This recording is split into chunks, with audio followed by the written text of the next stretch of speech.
लोकसभा निवडणुकीच्या रणधुमाळीत विरारमध्ये महागाईच्या होळीचे दहन करण्यात येणार आहे। साईप्रसाद मित्रमंडळ आणि फुलपाडा रिक्षा स्टँड यांच्या संयुक्त विद्यमाने विरार पूर्वेला महागाईचा प्रतिकात्मक राक्षस बनवून त्याची होळीमध्ये आज दहन करण्यात येणार आहे। पेट्रोल, डिझेल, गॅस सिलेंडर आणि खाद्यपदार्थांसह सर्वसामान्य माणसाच्या जगण्याशी संबंधित असणाऱ्या सर्वच वस्तूंच्या महागाईत जनता भरडली जात आहे। त्यामुळे या महागाईचा संदेश राज्यकर्त्यापर्यंत पोहोचावा हा उद्देश घेऊन महागाईच्या होळीचे दहन करण्यात येत आहे।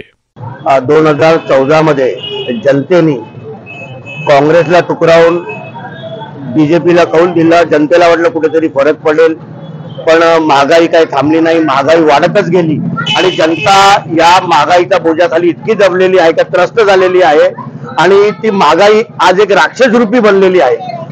आणि त्या राक्षस रूपी महागाईचा कुठेतरी आम्ही आज देखावा केलेला आहे तर ज्या राक्षस रूपी महागाईमुळे जी जनता त्रस्त आहे त्यांना कुठेतरी सर्वसामान्य लोकांना त्याची चळ बसत आहे आणि त्या महागाईची चळ कुठेतरी सरकारपर्यंत आमचा निरोप जावा, आमचा मेसेज जावा म्हणून आज आम्ही हे राक्षस रूपी होळीचं दहन, जी डायन आहे हिचं दहन करण्यासाठी आम्ही हा देखावा उभा केलेला आहे। देखाव्यामध्ये तुम्ही काय काय दाखवले? देखाव्यामध्ये आम्ही दाखवलेलं आहे का जे पूर्वी जे मीठ 7.5 रुपये होतं ते आज 28 रुपये झालेलं आहे, 25 रुपये झालेलं आहे।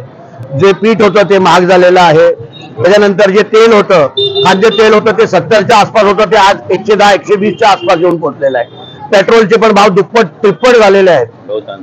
गहू पासून, तांदूळ पासून, सिलेंडर पासून, सिलेंडर पण महाग झाला। पहिला 400 होता, आता 1000 झाला, तो आता 100 कमी करून 900 झालेला आहे।